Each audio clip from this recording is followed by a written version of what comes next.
El deseado de todas las gentes, capítulo 23, el reino de Dios está cerca.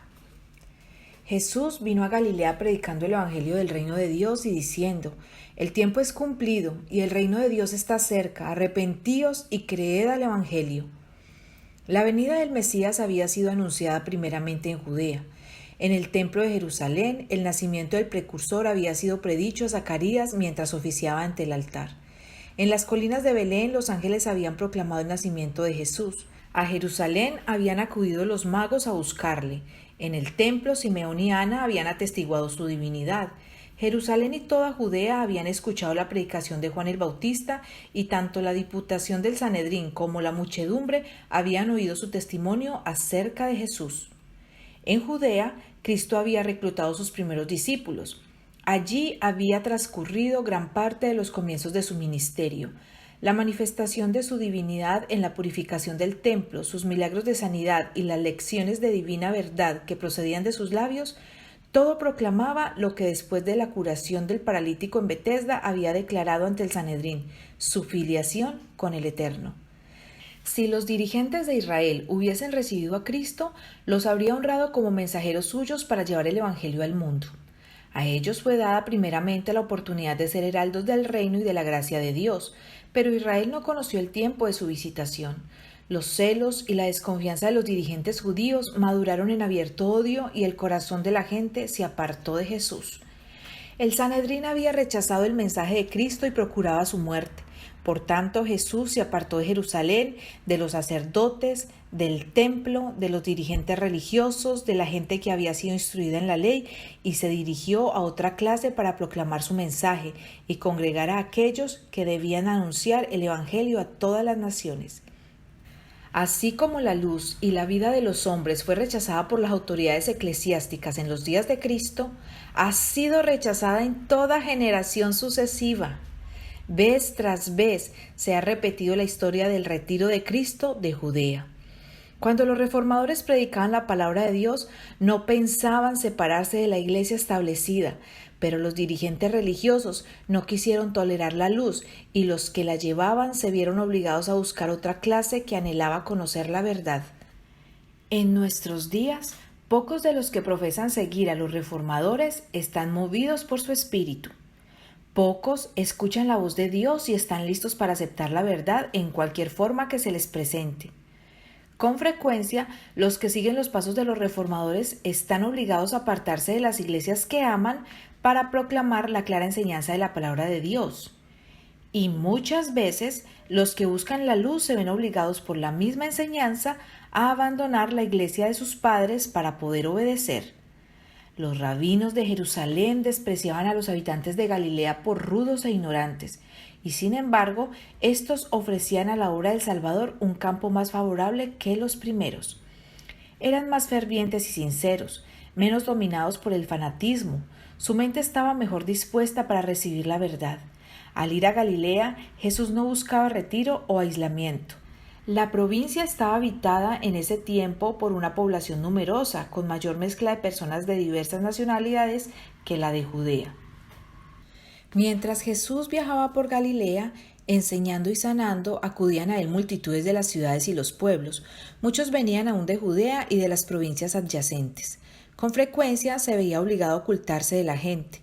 El entusiasmo era tan grande que le era necesario tomar precauciones, no fuese que las autoridades romanas se alarmasen por temor a una insurrección. Nunca antes había vivido el mundo momentos tales. El cielo había descendido a los hombres.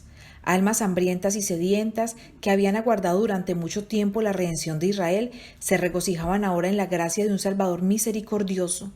La nota predominante de la predicación de Cristo era: el tiempo es cumplido y el reino de Dios está cerca, arrepentíos y creed al Evangelio. Así el mensaje evangélico, tal como lo daba el Salvador mismo, se basaba en las profecías. El tiempo que él declaraba cumplido era el período dado a conocer a Daniel por el ángel Gabriel. 70 semanas, dijo el ángel, están determinadas sobre tu pueblo y sobre tu santa ciudad para acabar la prevaricación y concluir el pecado y expiar la iniquidad y para traer la justicia de los siglos y sellar la visión y la profecía y ungir al santo de los santos. En la profecía, un día representa un año. Las 70 semanas o 490 días representaban 490 años y se había dado un punto de partida para este periodo. Sepas pues y entiendas que desde la salida de la palabra para restaurar y edificar a Jerusalén hasta el Mesías príncipe habrá 7 semanas y 62 semanas. 69 semanas, es decir, 483 años.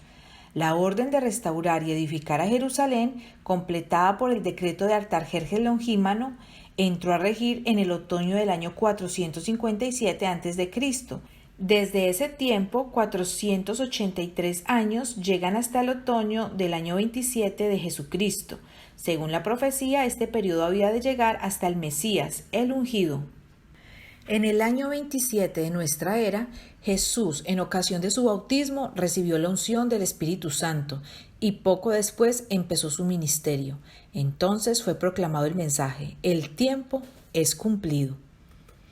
Había declarado el ángel: en otra semana, 7 años, confirmará el pacto a muchos. Por 7 años después que el Salvador empezó su ministerio, el Evangelio había de ser predicado especialmente a los judíos, por Cristo mismo durante 3 años y medio y después por los apóstoles. A la mitad de la semana hará cesar el sacrificio y la ofrenda. En la primavera del año 31 de nuestra era, Cristo, el verdadero sacrificio, fue ofrecido en el Calvario.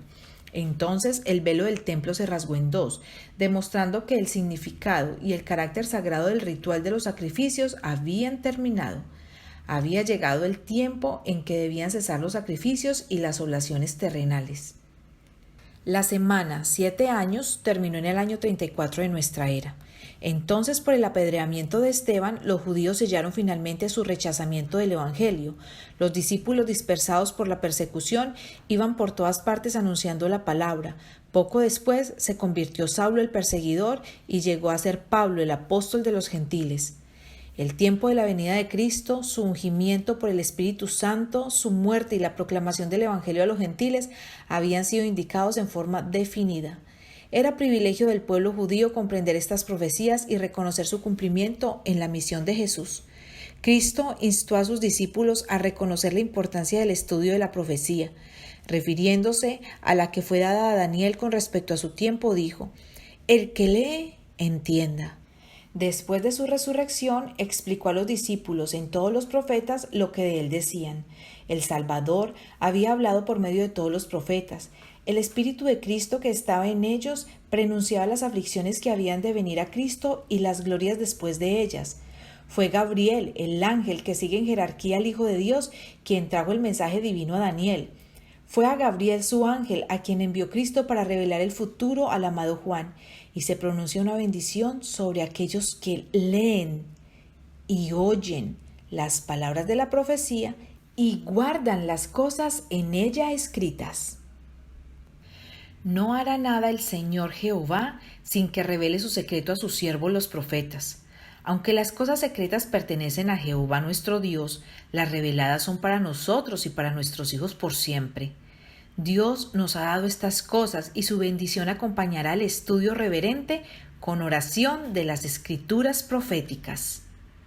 Así como el mensaje del primer advenimiento de Cristo anunciaba el reino de su gracia, el mensaje de su segundo advenimiento anuncia el reino de su gloria. El segundo mensaje, como el primero, está basado en las profecías. Las palabras del ángel a Daniel acerca de los últimos días serán comprendidas en el tiempo del fin. En ese tiempo, muchos correrán de aquí para allá y la ciencia será aumentada. Los impíos obrarán impíamente y ninguno de los impíos entenderá, pero entenderán los entendidos. El Salvador mismo anunció señales de su venida y dijo: cuando viereis hacerse estas cosas, entended que está cerca el reino de Dios.